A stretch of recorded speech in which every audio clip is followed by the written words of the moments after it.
ఇక్కడ ఉన్నాయి ఎంత పాపం చేశాడు, ఎటు పోవాలో అర్థం కాదా, ఉంటే ఏడ అరెస్ట్ చేస్తారో ఏమైపోతుందో అర్థం కాక పోయి హైదరాబాద్ కూర్చొని కమ్మని ఆడుకుంటా హ్యాపీగా ప్రశాంతమైన వాతావరణంలో వస్తున్నాం.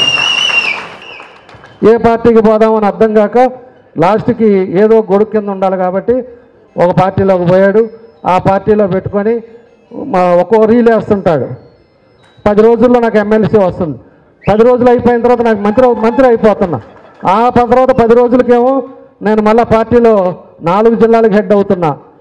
నువ్వు అక్కడ ఆడుకునేవాడు ఆడుకోగా జిల్లాని సర్వనాశనం చేసి, ఒంగోలుని సర్వనాశనం చేసి ఇంతమంది మీద కేసులు పెట్టి ఏంది ఈ పరిస్థితులు అనేది అర్థం చేసుకోవాలి. అదే కానీ కొంచెం అన్నా కూడా కరెక్ట్గా ఉంటే ఓడిపోయినా గెలిచినా ప్రజల్లో ఉండేవాళ్ళు. అది మనం గుర్తుపెట్టుకోవాలి. 5 సంవత్సరాలు ఇవాళ నేను మంత్రిగా ఉన్నాను, నేను ఎమ్మెల్యేగా ఉన్నానని విర్రవీగితే ఊరు వదిలిపెట్టి వెళ్ళే పరిస్థితులు ఇవన్నీ కూడా ఒక లెసన్ అని చెప్పి కూడా ఆయన గురించి మాట్లాడాల్సి వచ్చి మాట్లాడుతున్నా. ఎందుకంటే మనం విమర్శించేది కాదు, విమర్శించడం వల్ల ఉపయోగం ఏముంది? చేసిన పాపాలకి 34,000 ఎగిరిపోయాడు.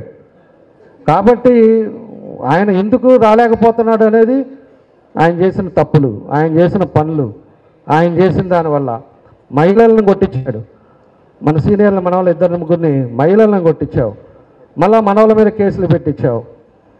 ఈ పాపాలన్నీ ఊరకనే పావు. పాత రోజులంట వచ్చే జన్మ అనేవాళ్ళంట.